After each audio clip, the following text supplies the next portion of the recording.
স্বাধীনতা দিবসে লালকেল্লা থেকে জাতির উদ্দেশ্যে ভাষণ দিতে গিয়ে দেশের প্রধানমন্ত্রী শ্রী নরেন্দ্র মোদী মন্তব্য করেছেন যে অনুপ্রবেশকারীদের ফলে, ইনফিল্ট্রেটার্সদের ফলে দেশের ডেমোগ্রাফি বা জনতত্ত্বতা পরিবর্তিত হচ্ছে। অনুপ্রবেশকারীরা দেশের মানুষের ওপর আক্রমণ করছেন, জমি জমা চুরি করে নিচ্ছেন।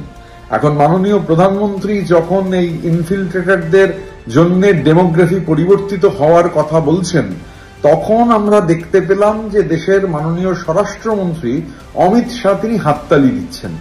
এখন আমাদের দেশের যে বর্ডারগুলো রয়েছে, যে বর্ডারগুলোর সুরক্ষার গোটা দায়িত্বটা বর্ডার সিকিউরিটি ফোর্স বিএসএফ এর ওপর, এই বিএসএফ অমিত শাহর মন্ত্রকের অধীনস্থ। অমিত শাহ এই মন্ত্রকের মন্ত্রী, যার আন্ডারে বিএসএফ রয়েছে।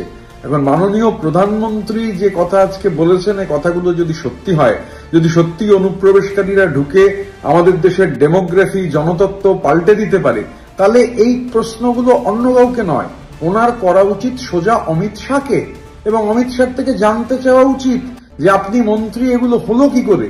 এবং অবিলম্বে অমিত শাহকে বলা উচিত যে এত অনুপ্রবেশকারী ঢুকে যদি দেশের জনতত্ত্ব বা ডেমোগ্রাফি পাল্টে গিয়ে থাকে, তাহলে অবিলম্বে আপনি পদত্যাগ করুন।